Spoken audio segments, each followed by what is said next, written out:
This is episode 10, Dealing with Adversity, with special guest Rachel Starr. What's up? Welcome to the JAMODI Podcast. My name is Turner Cavender, former professional athlete and action sport enthusiast with a passion to spread inspiration and positivity. Each week, we deliver you an inspiring message to help you put your life in forward motion to achieve your ultimate goals. Now let's get this show started because it's just a matter of doing it. Hey, what's going on, everybody? Thank you for tuning in for the JAMODI Podcast. Today, we have our special guest, Rachel Starr. Hi. Thanks for coming in today. I appreciate it. Yes. So today, we're going to go over dealing with adversity. And anyone deals with it.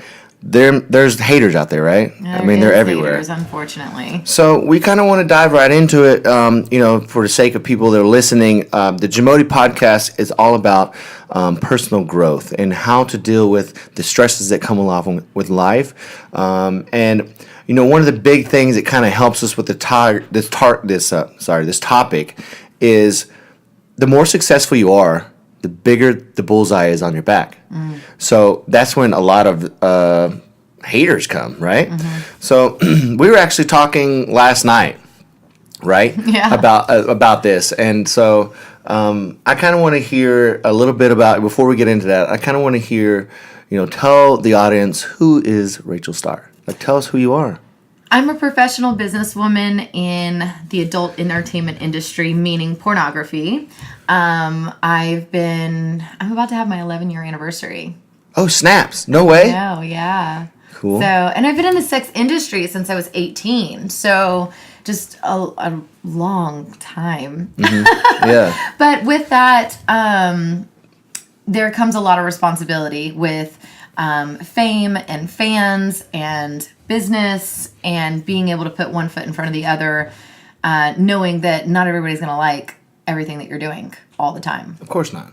So, but that was one of the reasons why we wanted to make this podcast. It really got under my skin a little bit, and I was like, oh, it's the great topic to talk about. Yeah. Because you said that you gave me. Go ahead and tell the story.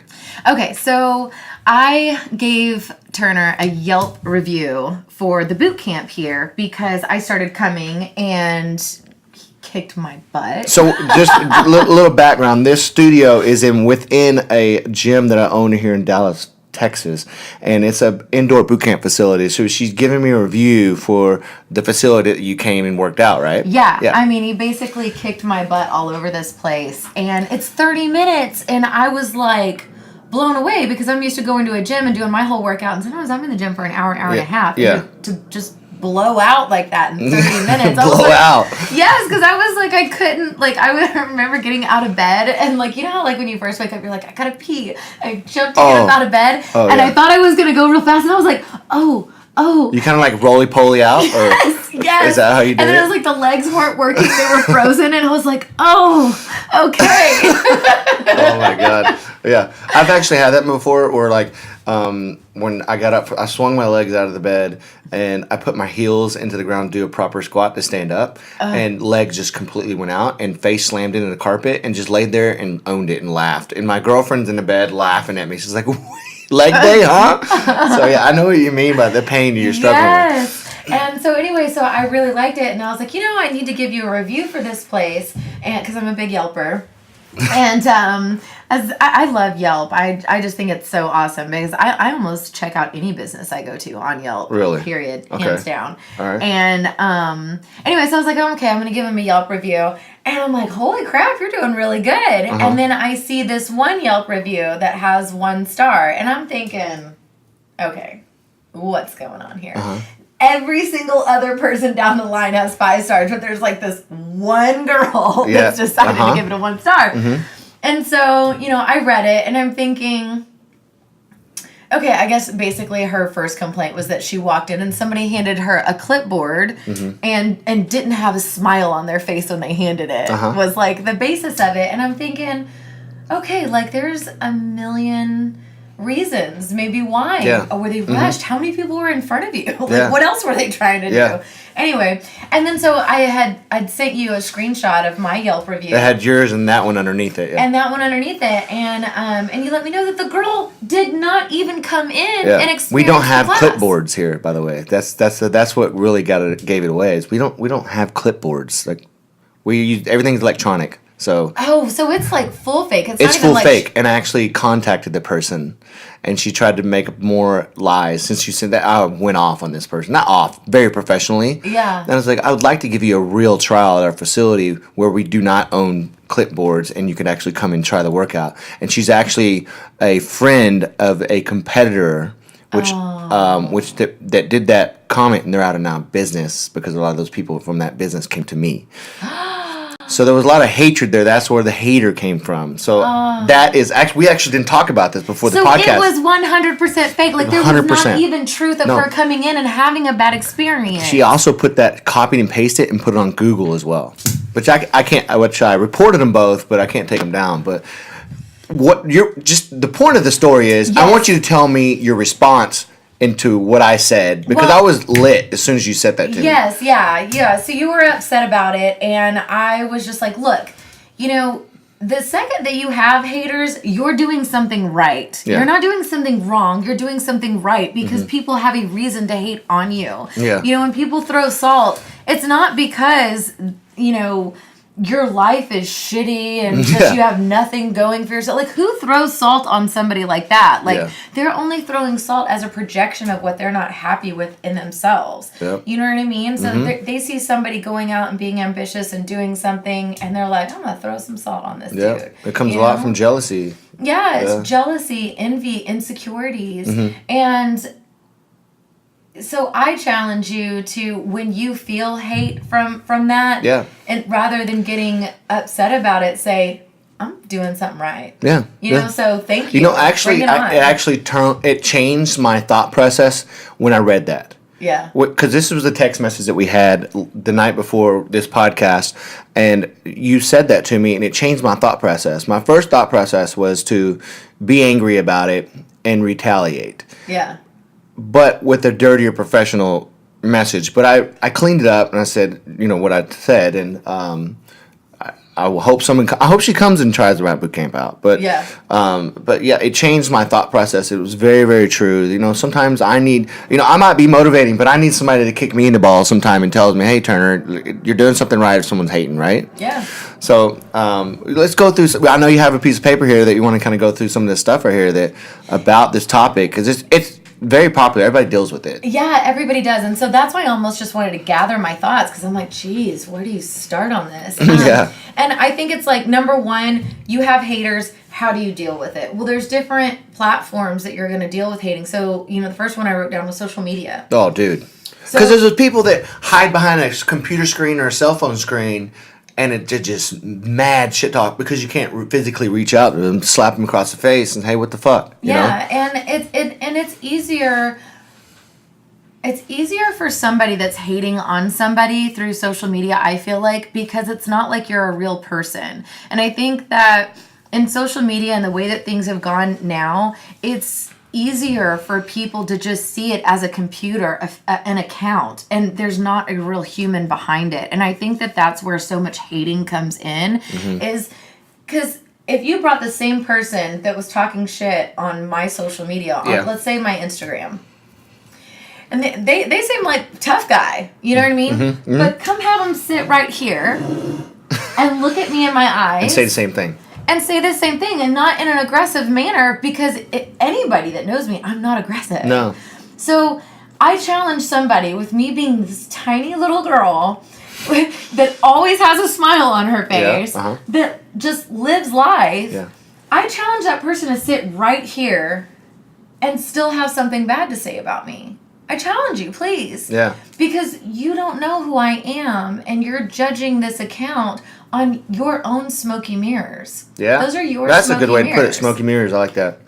Because it's their own perception of their reality. Yes. Yeah. And my perception is not their perception. And so I just have to take a step back and go, like, this person does not know me. This is their perception of what they think my intent is behind this. Yeah. And that's how I can get past it. Like, there's things on there that, a lot of times people are like, why don't you erase that?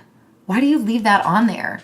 And I'm like, I think it's good to have the diversity on there. If something is just flagrantly wrong, or you know, if someone is talking about, you know, something that is demeaning, like child abuse or women battering women or slapping, like physical abuse or, you know, drug abuse or something. Crossing the line. Yeah. You know, then, yes, I will delete it. But if it's just adversity of them saying, you know, like, that dress looks horrible on you, like you should have wore something else, or, you know, nobody wants to see you without makeup on. Okay, well, I'm going to leave it. Okay, bro. You know, it's like, but that's their opinion or whatnot. And it's like, okay, well, it's interesting that you say nobody wants to see me with makeup on because that picture got 17,000 likes. So, but I'm not quite, apparently a lot of people did like it.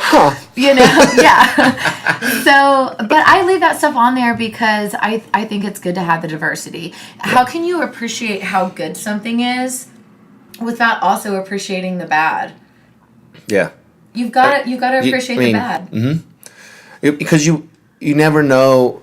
Exactly. I mean, that's a great way to put it, because if you can't really see like where the worst can be, you can't really respect where the best is. Where the best is. Yeah. I know, like, when I was going through my career, my journey to get to this point to help people and to be in a position I am to spread this motivation and positivity to the world, I was homeless. And now I live in I have a really great roof over my head. I have a really awesome woman in my life, and I have great friends around me, and I know what it was like to not have all that stuff. Right. And it's the same thing with, you know, like being successful. That's why people that are very successful, that are very rude, they most likely were given or fed with a silver spoon their whole life. Mm-hmm. And people that are uber successful have been drugged through the rocks. Yeah. And they have respect for where they are today. Yes. But with, like, what I was saying, like, in the beginning of this podcast, you know, the more successful you are, the bigger the bullseye gets. And I actually learned that quote from a client of mine that owns a lot of restaurants here in town.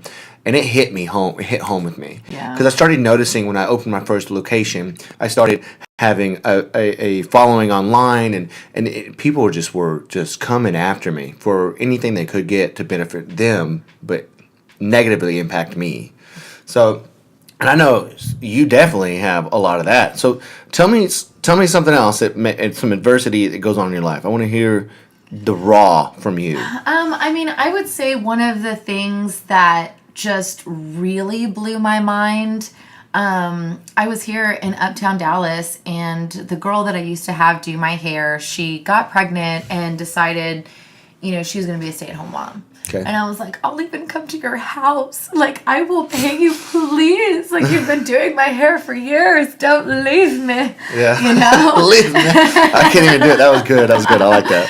And so she was like, no, like, I am full mommy mode, right? And I'm like, God, I got to find somebody. And I won't mention any names of where it was at, but no need to. One of my friends was like, oh, yeah, you know, like, I know this guy, and he owns this salon, and they take walk-ins. It's right in Uptown. Just go walk right in. And I'm like, oh, okay, that sounds great. And I looked it up, you know, and I'm like, oh, it looks like a nice facility, whatever. So I come in, you know, I'm looking nice. I'm not, like, flagrant or anything. Like, definitely not, like, you know, boobs hanging out or anything like that. I mean, I'm dressed kind of like how I am right now, you know, T-shirt and, you know, not workout clothes, but T-shirt and jeans. And I walk in, talk to the receptionist, and I'm like, you know, I need just a blunt cut and a one color deposit on my hair. Real simple. She's like, yeah, no problem. She's like, we can fit you in about 25 minutes. Great. There's a Starbucks right next to it. I'll go get Starbucks. Yeah. I'll come back. Well, I came back. I sit in the chair. I talk about my haircut. As soon as I'm done talking about the haircut and I decide on the color, she goes into the back to mix her color. Well, I'm sitting in the chair, and at first I'm on my phone. I don't realize how long it had taken or how long she had been gone. But then after a while, I'm kind of looking up, and I'm like, what? Like, she's really been gone for a long time. Is she going to come back and do my hair? Like, what in the world is going on? Yeah. You know, and next thing I know, she comes back, and she doesn't have a bowl of color. She doesn't have any towels. She doesn't have, like, an apron, like that little thing the that whole they get put up, on. the whole setup. She doesn't have anything, and she has this look of just disgust on her face. And she was like, excuse me, but we're going to have to deny service to you. And I was like, what? I'm sorry. And I kind of laughed because I thought she had to be joking. Yeah. And so I was like, that's pretty bizarre. What are you talking about? And she was like, no, like, you literally are being denied service. And I was like, why am I being denied service? I don't even know anybody here. And she's like, well, it's been brought to my attention what you do for a living, and I am not a supporter, and no one in the salon is a supporter of what you do, and you can leave. Wow. That is incredible. And I'm sitting here going like, I'm getting my hair cut and colored. How does this have anything to do with what my career is? Yeah. And I'm like, so I just looked at her and I said, no problem. I grabbed my purse and I just walked out. And as I was walking to my car, I'm thinking, somebody had to have recognized me in there. I was in there for maybe 2 minutes when she originally took the appointment, told me to come back in 25 minutes, came and sat down in the chair, was maybe in that chair while she talked to me for 5 minutes to go supposedly mix the bowl of color. Yeah. And then she was gone for like 10 or 15 minutes. Somebody in there had to have recognized me. And then I just started laughing. Because I was like... It hit you, what happened? I am being judged and denied service to get my hair colored and cut from somebody that had to have recognized me. Therefore, they've watched my stuff. Yeah. You wouldn't... Nobody just recognizes a porn star, you know what I mean? Without watching. Unless you're watching it.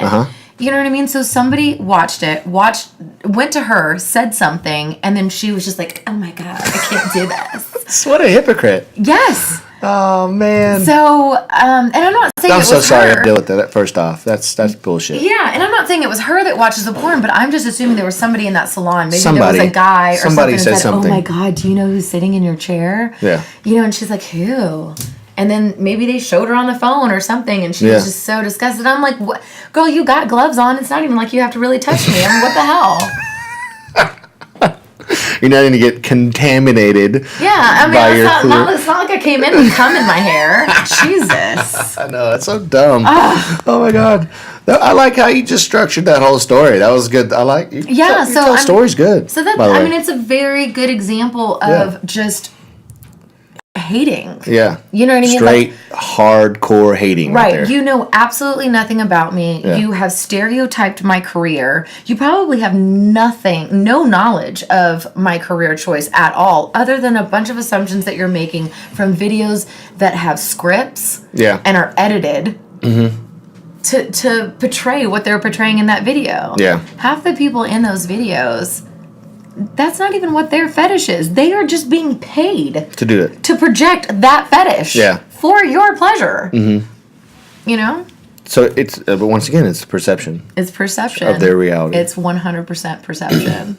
So I would say that that's one of the things that will stick with me for a long time. And it sticks with me in a positive note. It sticks with me in a positive note that at first I was just kind of blown away. Like I was like in shock. I wasn't even mad. I was just kind of like, what? So that's exactly what I was going to say right after you got done with the story. How you just went right into what I was going to say is that how are you going to take that experience and see it positively? Yeah. Because that's how you deal with adversity. Yes. I mean, you got to turn everything in a positive note. Right. And that's what I did. Is at first I was just in shock and like, what just happened? And then walking to my car, I'm like thinking, I'm like, how would this have gone down? If I was her, how would she even have found out? And then I just found the humor in it because I was like, somebody told her. Somebody probably went in the back and showed her some photos and she couldn't handle it and she came out and told me to leave. And at that point, I just had to laugh from the irony. Wow. That somebody had to have recognized me to even tell her. That's incredible. Man, I don't know how you kept composed when that actually happened, and you had to be... It was in front of a full salon it was literally like time stopped. Because when she came to me, you think she was trying to be quiet? No, she's posturing. Oh, yeah. She's trying to look like the big dog. And she was like, we're denying you service. And I'm thinking, first of all, could you talk a little louder? Because I'm technically only 24 inches from your face. Right here. I'm right here. Yeah. Like, she was saying it in a place that she wanted. She was saying it in a place that you wanted? She was saying it from a place that she wanted that entire salon to hear okay. what was taking place. And everyone stopped. There was no blow dryers going. Nobody was chatting. Scissors had stopped cutting, and everybody was just staring at what was happening. And I was just like, wow. So when you have those moments, how do you turn them into a positive outlook for you? Like, how do you deal with your adversity? Like that type of adversity. I know you have different types of, but that's like a face-to-face adversity. Yeah, I think that at that level, like, one, you have to realize people are wanting a reaction. You know, she didn't want me to get up and be like, oh, okay, no problem, I completely understand, and like walk out. Yeah. She wanted a reaction. She wanted to fight back. She wanted me to say something snarky back, and she was feeding off of that energy, because there is an energy from being aggressive. Yeah, of course. And there are people that feed on that. Oh, you know, and it can feel good. I'm sorry, but there is a level of feel good that comes from being aggressive. Like, it's a powerful place to be. I'm not saying it's a righteous place to be, but it is a powerful place to be. And just recognizing that she wanted that reaction. And that's what this was about. It wasn't about anything else. So you took the route of being the bigger person. Yeah, well, and also just seeing where she was at. You know, it was just kind of like, okay, she's not in a place for us to sit down and have a discussion about this, so why try? Like, she's not coming at me to have a constructive debate. Yeah. Like, she's just like, get out. So why argue? For what? What am I going to say to change this person's mind? And then, when I do say something that could change this person's mind, do I really want her like fumbling around in my hair after that anyway? Yeah, that's a good really. point. Nah. I don't really want you touching me after that. Like, I'm good, thanks. You know? And so it was just easy for me to let that go. But I think more than anything is you have to realize that when somebody comes at you with hate, 9 times out of 10, it's nothing personal towards you, although it is directed at you. And so it seems personal, but it is not personal. It is their issue. It is what they're going through, what they're feeling, and their smoky mirrors, right? But it has nothing to do with you. And if you can look at it from that sense of like, this is their issue. I don't know the shoes that they walked in. I mean, for all I know, she could have had a husband. She could have been married with a husband that was addicted to pornography, that never had sex with her. And he was addicted to porn. And if we take a step back to go, hold on, rather than me take this personally, maybe she had a good reason to be disgusted. You never know the battle people are going through. Yeah, maybe she had a good reason to be disgusted. Maybe she was going through a lot of hurt and a lot of suffering. No. You know, and it hit so close to home that her better self was not able to shine through in that moment because she was going through so much pain and suffering. And so it got projected on me. You know, I actually have a story that's kind of a personal adversity that happened here at my facility here in Dallas. We were slammed. The sessions were booked out. Like, you had to reserve before coming. We had 40 spots, and it was booked out. And I was very clear on a daily basis when we were getting packed out that you need to reserve before coming. This is where you need to park. This is where I made videos. I wrote about it, emails, Facebook, Instagram, everything. I had it all automated so they got all this stuff. This lady showed up, and she had to move her car because she parked we're in a shopping center here, so we had to have her move her car because she was in front of another business. And my facility takes up majority of the entire space here. So I have a certain amount, and then you can park in this other parking lot, our second parking lot. She started yelling at me at the front, and then I was like, what can I do to help you make this better? We really want you to come in. You know, we got 5 spots open the next session. So excited for you to do the next one, because she was already late. So that was number 2. She parked in the wrong parking spot. That's number 3. And then she's like, oh, start F you, blah, blah, blah, and runs out. And I'm like, and I chase after her because I'm really concerned. Yeah. And I didn't really like run after her. I just stepped out of the door and walked toward her. And then she turned around and started telling me, you're fucking retarded. You can't type your emails right. And I said, ma'am, I'll be the first one to say that I am grammatically retarded, and I know that, and I've already stated that in the bottom of every single one of my emails. I'm not the best at grammar, but I admit to it. But that anger came from somewhere else. Yeah. And she called back probably 2 days later, apologizing and saying it wasn't my fault. But at the point, I was like, whoa, what did I do? Yeah. You know what I mean? So I came back in and I just kept the smile on because everyone saw it. Yeah. We had over 80 people in the facility that saw this situation. 40 in the gym and then about 30 or 40 out in the waiting area. And it was crowded. And they looked at me, Turner, what's going on? I was like, there was just a misconfusion. She'll be all right. She'll be back tomorrow to work out. Yeah. I just took it and I turned it around. They're like, "Oh, okay. Well, she was mad. She might have had a bad day at work." That's what I thought. Yeah. I never knew where it was coming from, but I just turned it positively, just like you did. Mm-hmm. So, next thing would be to go even deeper into adversity is your friends and family, right? Yes, and I know that one hit home with you, right? That one does hit home because I'm very fortunate for my immediate family. They know what I do, very supportive of what I do. They stand up for me more than I ever even thought anybody should be standing up for me. Yeah, that's awesome. That's family. Yeah, that's awesome. But there is extended family. I'm talking like third cousins and, kind of go outwards. Yeah. That have had their little place in gossip and family reunions and, trying to spread fire, I call it. I get it. And that's unfortunate. I think that they postured on a financial level, that, she has all of this and she has all of that and, why couldn't she pay? So basically at this family reunion, it was, everybody's like, bring a dish, you chip in with certain things, bring a drink, bring a bottle of wine, bring a dish, bring a whatever, and it was like alluded to the fact that I should have just paid for the whole thing. For every single thing I should have paid for the whole thing and I should just be giving this out to everybody. All right. And I thought to myself, well, it's a nice idea. Like, I want to be at that point one day, that like I can just every single family function, like I host it and put it on and all of that. But doesn't that kind of take away from everybody else giving too? Mm-hmm. Like I find pleasure in giving. Yeah. And I think that anyone that is generous, they should find pleasure in it too. But this person didn't. Like, and I said, okay, am I going to take like true offense to this? Or is what is really being said is I'm hurting for money and just to bring this dish was hard for me.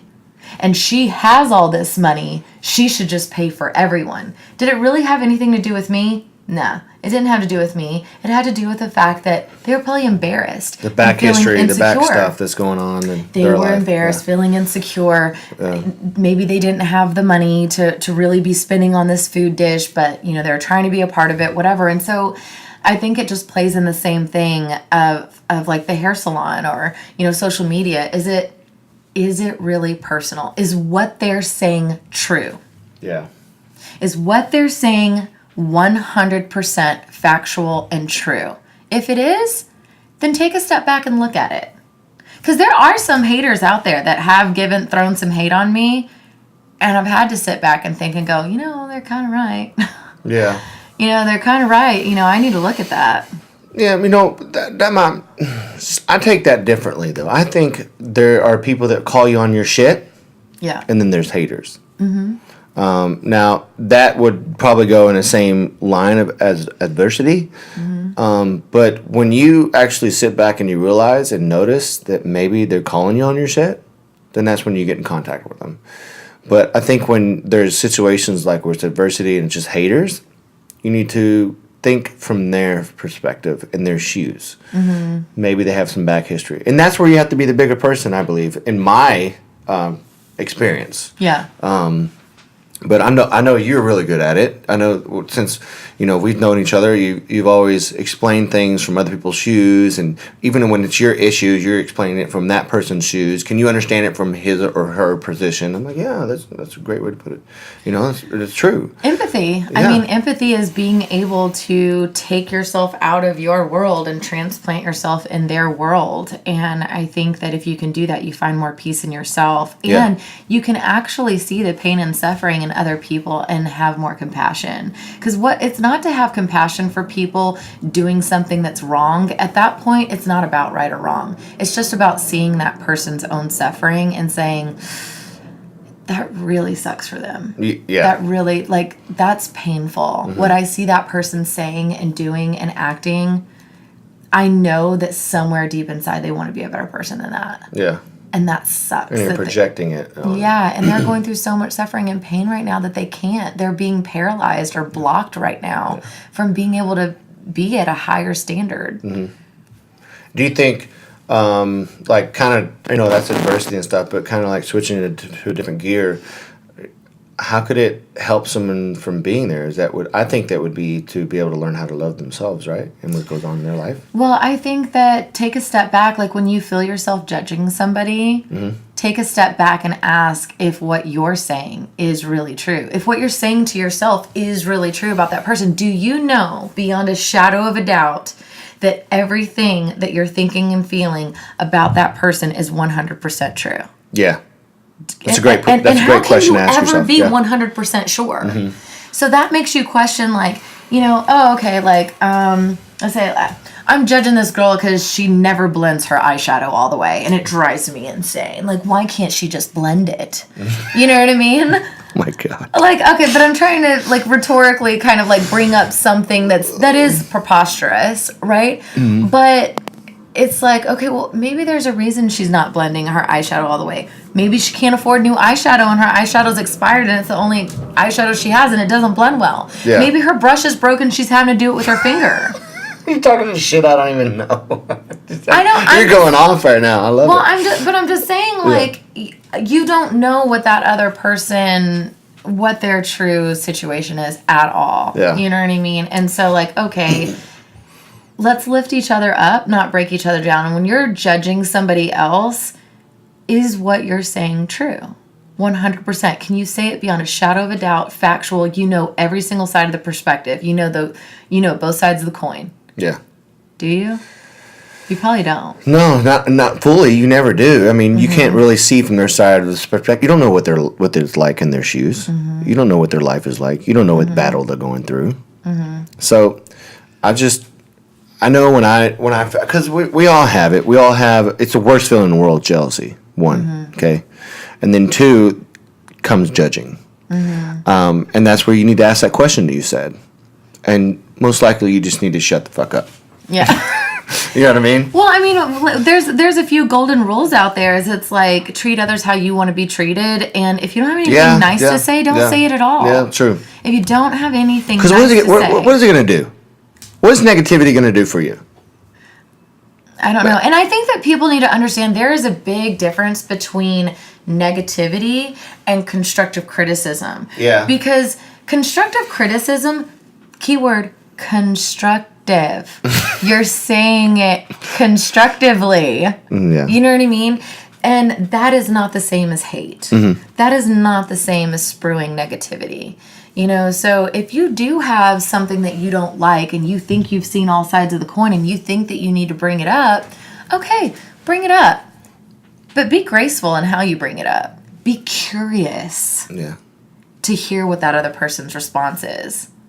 You know? Yeah, with an open heart and open ears. Okay, open ears to really understand and not get defensive as soon as they say something you don't like. Right. All right. So what is another situation of adversity? I know that we ramble on this and this, but I love it. That's the point of this podcast. Yes. I really want people to be enjoyed by this, but people we have them we're in their heads right now with their earphones and stuff, but they're watching on YouTube. But what's another spot that we could go to in this topic before we close it out? I think that the other part that brings adversity is the things that we're not that everyone says don't talk about. You don't talk about politics and don't talk about religion. And there's a lot of adversity in those, and that's why you're not supposed to talk about it. And again, I think that all comes to, what are we trying to get at? Are we just trying to scream to be heard?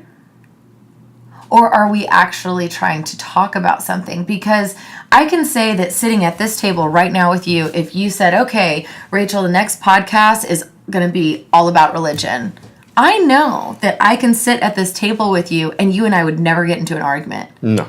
We would have an open debate and we would look at things and we'd say, that's interesting. I haven't thought about it like that. Exactly where I was going to go with you. I like to see people's from their perspective. Oh, well, that's a good point from that perspective. I understand. Oh, okay. Well, it's not like I listen to everything in the world, especially since everything is true on the internet, right? Right. I'm like, okay, well, that's a good point from that view. I can take little bits and pieces and understand. And hey, having conversations like that, I can actually understand a topic even more. Yeah. Stuff that I didn't know. Yeah. Like a religion that I don't know, or whatever it is in politics that I didn't know about. Yeah. I could ask a question, it would actually clarify it, and I'm like, oh, well, what? Yeah, right. And just to be totally honest, that there may be subjects that come up between you and I in religion that we don't know. Both of us don't know the answer to it, and so we say, "Look, I'm going to hallucinate an assumption right now."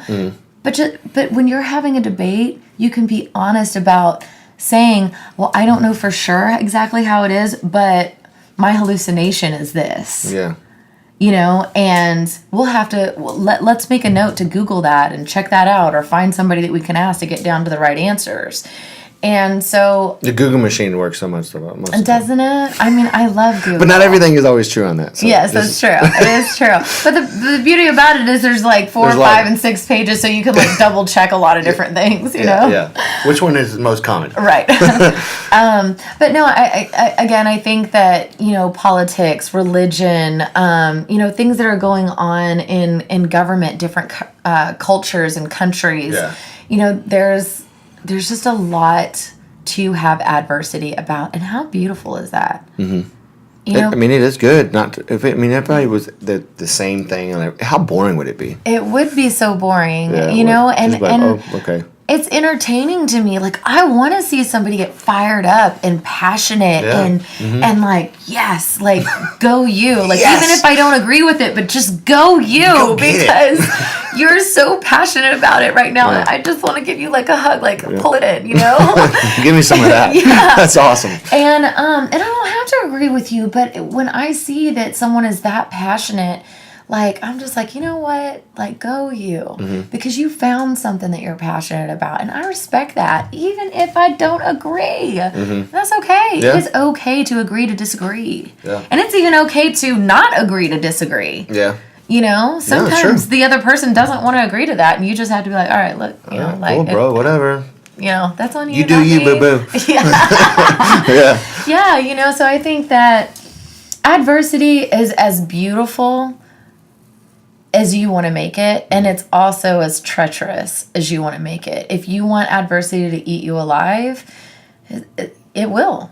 But if you want to look at adversity as, gosh, how beautiful it is that we can have all of these opinions, and there's all these different perspectives and viewpoints and walks of life and experience and wisdom of every single angle, and it may come at me negatively. Look, I'm here to tell you that just because we have this podcast, it isn't going to change the world, and now everybody decides to go be compassionate and have a constructive debate about something. Yeah. This podcast alone, right here, when you upload it, I'm sure is going to have some negative comments. I'm sure. You know Always. what I mean? But it's not about seeing a negative comment as necessarily bad. What if you went into those comments saying, what good can I find out of every negative thing that's being said?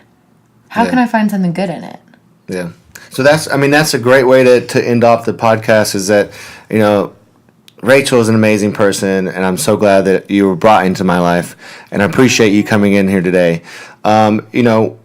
Basically my 2 cents to take home with you guys that we have this great conversation with her.